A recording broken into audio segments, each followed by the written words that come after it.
Vamos dar continuidade à nossa disciplina de Teoria Geral dos Contratos, vendo nessa aula os contratos preliminares. Comecemos com o conceito de contratos preliminares. Vejam, normalmente esses contratos recebem várias denominações, às vezes são chamados de pré-contrato, ou de promessa de contrato, ou de compromisso, ou de contrato preparatório, mas a expressão contrato preliminar é utilizada pela nossa normativa, portanto preferimos essa expressão contrato preliminar. O regramento começa no nosso Código Civil sem definir o que é contrato preliminar. Portanto, comecemos nós fazendo uma apresentação, assim, um conceito doutrinário do que vem a ser esse contrato preliminar. É um negócio jurídico efetivado por uma parte, quando o contrato preliminar unilateral, ou por mais partes, aí teremos o contrato preliminar bilateral, no qual a parte assume, ou as partes assumem, o compromisso de realizar no futuro a obrigação de fazer, consistente em celebrar determinado contrato definitivo. Veja, é um contrato efetivo, o contrato preliminar é um contrato, é diferente de negociação preliminar, é diferente de proposta, ele é um contrato propriamente dito, mas cujo objeto é uma obrigação de fazer um outro contrato, que é o contrato definitivo. É um contrato preparatório, por isso que chama-se de contrato preparatório, um pré-contrato de um contrato definitivo. Mas ele também reveste-se da natureza de contrato. Todas as modalidades contratuais podem ser antecedidas por esse tipo de contrato. Quer dizer, qualquer tipo de contrato, em princípio, pode ser antecedido por um contrato preliminar. Assim, qualquer contrato, qualquer espécie de contratos, os contratos típicos e atípicos podem ser antecedidos por um contrato preliminar. Quais são os motivos que justificam esse instrumental? Por que então fazer um contrato preliminar e não fazer diretamente o contrato definitivo? Vários são os motivos. Por exemplo, eu não tenho todo o dinheiro para efetivar uma compra e venda imediatamente, ainda faltam alguns documentos para serem levantados, eu quero já amarrar a celebração do contrato futuro, eu preciso ainda conseguir o consentimento de outras pessoas, eu preciso esperar a integralização de cotas sociais para determinados negócios societários, eu vou atrasar a entrega da coisa nos contratos reais, ou então vou celebrar um contrato para garantir o sigilo na fase de negociação, então já garanto o sigilo, evitando depois problemas sérios com contratos de transferência de tecnologia. Usualmente, por exemplo, a ausência de dinheiro para efetivar um negócio definitivo de compra e venda enseja o compromisso, o contrato preliminar de compra e venda. Então, como eu não tenho dinheiro para adquirir imediatamente um imóvel, por exemplo, eu faço o compromisso de compra e venda, e com esse compromisso de compra e venda eu vou pagando, o comprador vai pagando aquele imóvel, quando termina de pagar, aí sim vai se fazer a transferência do domínio, que é o que caracteriza propriamente a compra e venda. Então, eu faço um compromisso, eu vou lhe pagar o preço no decorrer de alguns anos, e quando eu terminar de pagar o preço, você faz a transferência do domínio. Então, é típico dos contratos preliminares assegurarem a realização dos contratos definitivos. O nosso Código Civil começa regrando os contratos preliminares, estabelecendo quais são os seus pressupostos e os seus requisitos. O artigo 462, o contrato preliminar, exceto quanto à forma, deve conter todos os requisitos essenciais ao contrato a ser celebrado.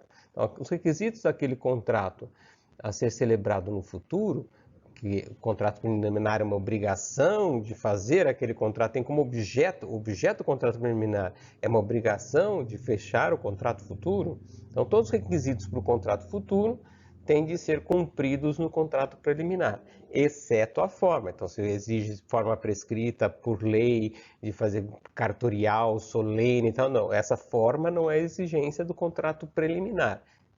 Pode ser do contrato definitivo. Então, exceto a forma, todos os requisitos essenciais. O que são os requisitos essenciais? São todos os pressupostos de existência de um contrato e todos os requisitos de validade dos negócios definitivos. exceto a forma. Importante afirmar que o contrato preliminar não se confunde com proposta, não se confunde com negociação preliminar. Porque a proposta, quando temos um rompimento de proposta, um rompimento de negociação preliminar, lembrem que a responsabilidade pelo rompimento da proposta de negociação preliminar, ela está na esfera extracontratual, na esfera da responsabilidade aquiliana, diferente do rompimento de contrato preliminar, que nós estamos na esfera da responsabilidade contratual, onde a culpa não é elemento constitutivo da responsabilidade. Embora a culpa seja relevante na responsabilidade contratual, já estudamos isso em outras aulas, no que diz respeito à mensuração do quanto indenizatório. Mas então há uma diferença de regime jurídico. As propostas, negociações preliminares, existe um compromisso, existem obrigações a serem cumpridas? Sim, só que o rompimento dessas obrigações são regidas pela responsabilidade civil aquiliana, enquanto que o rompimento das obrigações contratuais de um contrato preliminar, elas estão regidas pela responsabilidade contratual, onde o elemento culpa não é elemento constitutivo da responsabilidade, ele só é modificativo do quantum indenizatório. Então essa diferença é importante que fique bem registrado. Quer dizer, o contrato preliminar não é uma preparação de um contrato, não é uma negociação anterior, ele não está na fase pré-contratual, embora ele às vezes receba o nome de pré-contrato. Mas pré-contrato pode se referir porque é um contrato que prepara outro contrato. Mas ele já é contrato, não é fase pré-contratual. A execução específica é o que modifica bastante também a realidade do contrato preliminar e diferencia também bastante o contrato preliminar das propostas e das negociações preliminares.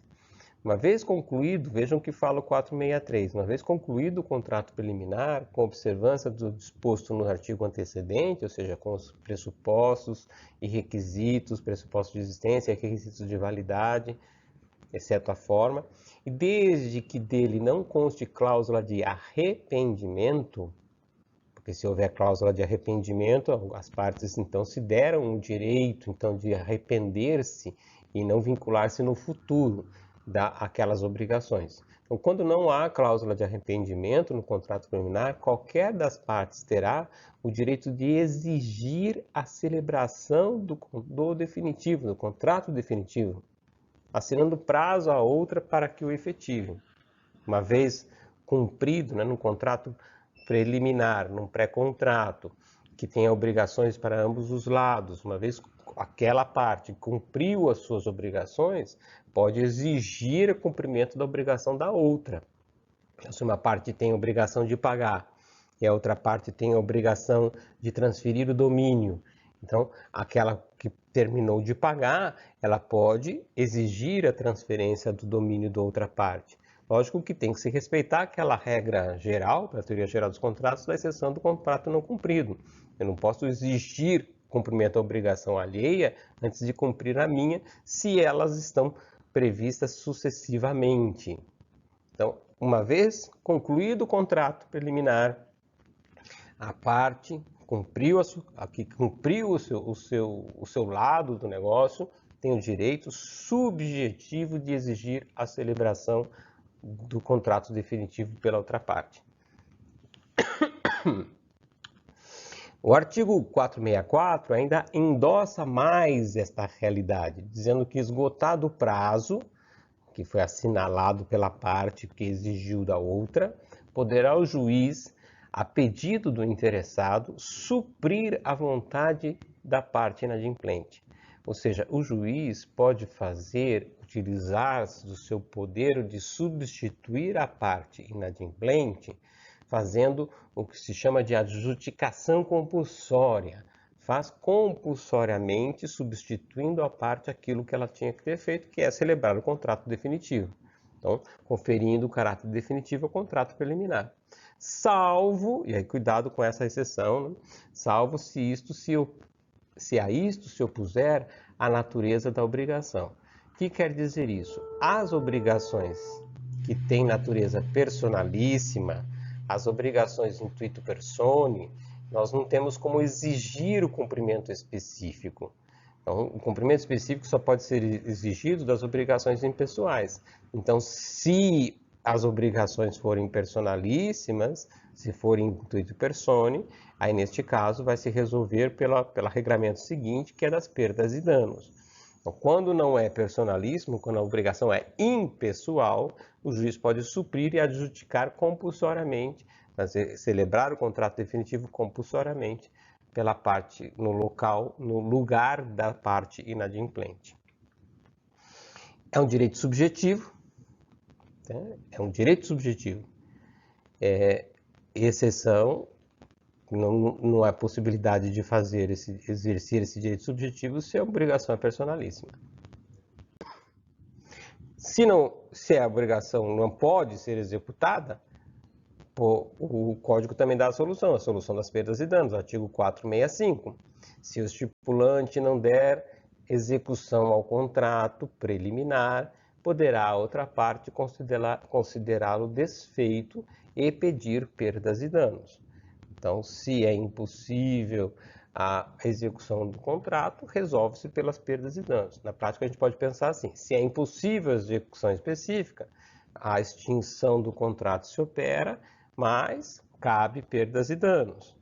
Se a execução específica é tardia, também faço essa ressalva que é importante, porque isso não está expresso na lei, mas não é contraditório o que a lei diz. Se a execução específica é tardia e ela se deu só por adjudicação compulsória, por exemplo, pode-se buscar a adjudicação compulsória acumulada com perdas e danos, porque o 465 dá a regra geral: se o estipulante não deu execução ao contrato, poderá a outra parte, com duas coisas: considerá-lo desfeito e pedir perdas e danos. Então, quer dizer, se ele não considerou desfeito, não seguiu a extinção e pediu a adjudicação compulsória, isso não elimina a possibilidade de pedir perdas e danos, porque é mais uma possibilidade para a outra parte. Então, as perdas e danos podem se dar tanto em caso de extinção, tanto em caso de adjudicação compulsória. Lembram que lá atrás vimos que o contrato preliminar admite execução compulsória quando não há cláusula de arrependimento. Quando não há cláusula de arrependimento. Portanto, se houver cláusula de arrependimento, não é possível exercer todas essas prerrogativas. Agora, há que se fazer uma ressalva, porque há irretratabilidades, tornando o contrato irretratável, né, ou seja, sem cláusula de arrependimento, há irretratabilidades impostas pela lei. E isso é muito importante para um conjunto de contratos que são muito... na verdade, são os contratos que mais se tem, contratos preliminares, que são os mais comuns contratos preliminares, que são os de aquisição de imóvel. Então, há 3 normativas importantes que tornam irretratável esse tipo de contrato preliminar de compra, o compromisso de compra e venda de imóvel. A Lei 6.766 de 79, que regula a aquisição de imóveis situados de loteamentos ou de desmembramentos. Já no artigo 25 fala que são irretratáveis esses compromissos de compra e venda de imóveis. O Decreto-Lei 58 de 37, que também trabalha com a irretratabilidade de imóveis não loteados.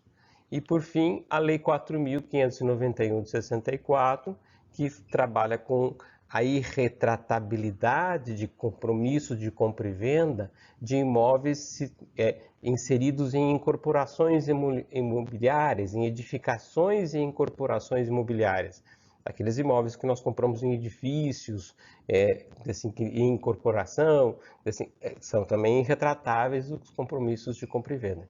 Então, para esses compromissos de compra e venda de imóveis, nós temos uma determinação normativa imperativa, que as partes não podem modificar, que afasta a possibilidade de cláusula de arrependimento. Então, faço duas ressalvas importantes, embora não seja o tema central da nossa aula, que nossa aula quer mais estudar a questão dos contratos preliminares, o que é bem o contrato preliminar, mas para esse conjunto de contratos de compromisso de compra e venda de imóveis, é importante deixar registrado que a jurisprudência se consolidou no raciocínio de que a adjudicação compulsória não depende do registro, porque vimos que no Código Civil fala-se que esses contratos preliminares devem ser registrados. O registro tem efeitos de proteger o contrato contra terceiros, ou seja, um contrato de adjudicação, um contrato de compromisso de compra e venda, fica protegido contra terceiros quando ele está registrado, porque o terceiro vai ficar sabendo que aquele imóvel já é objeto de um compromisso de compra e venda e vai afastar, então, negócios futuros. Sem o registro, você corre o risco de se vender, corre o risco, né, do vendedor vender para outra pessoa e essa outra pessoa ir registrar e conseguir a proteção para ela anterior a outro que tinha comprado antes. Então, o registro dá prioridade. Então, o registro tem efeitos, é importante fazer o registro, mas quando não feito o registro no cartório de imóveis, de contratos de compra e venda de imóveis, nada impede de se fazer a adjudicação compulsória. Por quê? Porque a adjudicação compulsória é uma obrigação pessoal. É uma obrigação pessoal, ela vem do pacto, do contrato. Então, não é necessário registrar nenhum contrato para dar-se obrigação pessoal. O registro cartorial dá natureza de proteções aos direitos reais. Isso também é importante. Então, os contratos de compromisso, quando levados a cartório, dão origem ao direito real de aquisição. Mas não são necessários os registros desses contratos para que exista a adjudicação compulsória. Para existir a adjudicação compulsória, vai ter que ser apresentado o contrato preliminar e a prova do pagamento. A prova do pagamento. Com esses dois elementos probatórios, já se pode fazer a adjudicação compulsória. Outro ponto importante, que me parece relevante destacar, como disse, foge um pouco da ideia do contrato preliminar, mas é importante a gente compreender nesse momento, é que já se consolidou o entendimento de que a mora desses contratos imobiliários, contratos de compra e venda de imóveis, elas são ex persona, ou seja, modifica o raciocínio da regra geral do nosso Código Civil, que estabelece a mora ex re nos contratos, então não se aplica. Quer dizer, a mora o inadimplemento, então, do adquirente só se consolida com interpelação judicial. São ressalvas importantes porque mais à frente, quando estudarmos os compromissos de compra e venda como contrato em espécie, é importante que nós lembremos desses pontos, que esses pontos sempre têm que ficar bastante marcados. Por fim, o nosso código ainda regulamenta a possibilidade do contrato preliminar unilateral, ou a promessa unilateral. Se a promessa de contrato for unilateral, o credor, sob pena de ficar a mesma sem efeito, deverá manifestar-se no prazo nela previsto. Então, faz uma promessa, o outro lado não vai ter obrigações, mas ele tem que aceitar aquilo, ele tem que se manifestar aceitando naquele prazo previsto. Ou, inexistindo esse, o que lhe for razoavelmente assinado pelo devedor. Assim. Então, veja, havendo uma promessa unilateral, a outra parte tem que se manifestar aceitando essa promessa. Mas que contexto que isso é muito presente? Até num dos contratos de compra e venda, que estudaremos mais à frente, uma das formas do contrato de compra e venda, que chama-se a venda a contento. A venda a contento, que você acaba sendo uma promessa unilateral de venda. Assim, concordando, gostando, né, daquele objeto, depois aceitando que aquele objeto é adequado, o adquirente consolida a compra depois. Então, a venda a contento pode ser vista como um contrato preliminar, usualmente utilizado. Outra situação comum de promessa unilateral é a promessa de doação, que por muito tempo teve muita resistência de ser aceito pela doutrina como verdadeiramente um possível, porque a promessa geraria a obrigação de doar no futuro e a doação teria que estar atrelada sempre e eternamente à ideia da liberalidade, livremente doar e não compromisso de doar.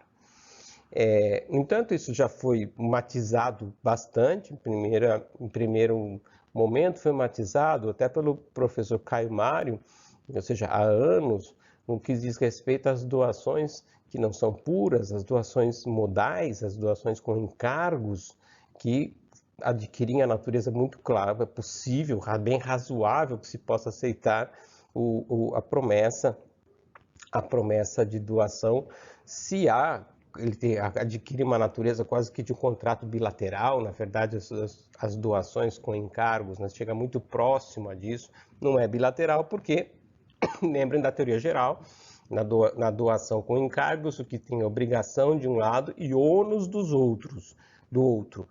Não existe obrigação do outro lado, por isso que ele não chega a ser bilateral, continua sendo um contrato unilateral. Mas ele se aproxima, é verdade? Então tem lógica. E também pela ressalva que Pontes de Miranda fez já há bastante tempo, de que a liberalidade é respeitada. Admitir a promessa de doação não é romper com o respeito à ideia da liberalidade, porque aquele que fez a promessa exerceu a sua liberalidade. Então não haveria uma ofensa. Mas ganhou muito mais importância esse tema da promessa de doação e aceitá-la como um contrato unilateral, um contrato preliminar e unilateral, nas promessas de doação efetivadas em ações de família. Por quê? Porque se tornou muito comum um mecanismo de ajustamento, de facilitar a pactuação em ações de divórcio e ações na área de família, em que se estabelece entre os cônjuges que estão se separando ou que estão acertando, fazendo algum acordo com relação aos bens para os seus filhos. É muito comum se estabelecer como forma, né, de gerar um pacto, de parar com a discussão, por exemplo, em vez de quanto vai ficar para mim, quanto vai ficar para você, olha, então vamos fazer uma doação para os nossos filhos. A gente assume uma promessa de doar os bens que estariam sendo partilhados entre o casal que está ali num litigioso, num divórcio litigioso, e a forma de pactuar entre eles acaba sendo: vamos deixar isso para os nossos filhos. Então, esse tipo de promessa de doação, ainda mais endossada por uma homologação judicial, né, na sentença propriamente dita, que acolhe aquela forma de partilha de bens, ela tem que ser respeitada, tem que ser admitida. Então, há tempos já, há algum tempo, que já se admite a promessa de doação assim, não se cria mais esse obstáculo de achar que a promessa de doação é impossível porque romperia com a liberalidade. Por uma questão prática, utilitária, assim, nessas ações de família, e elas são muito presentes e muito comuns, é importante que se afiancie a legitimidade desse mecanismo, a promessa de doação, como uma promessa unilateral, como um contrato preliminar unilateral válido, legítimo e eficaz.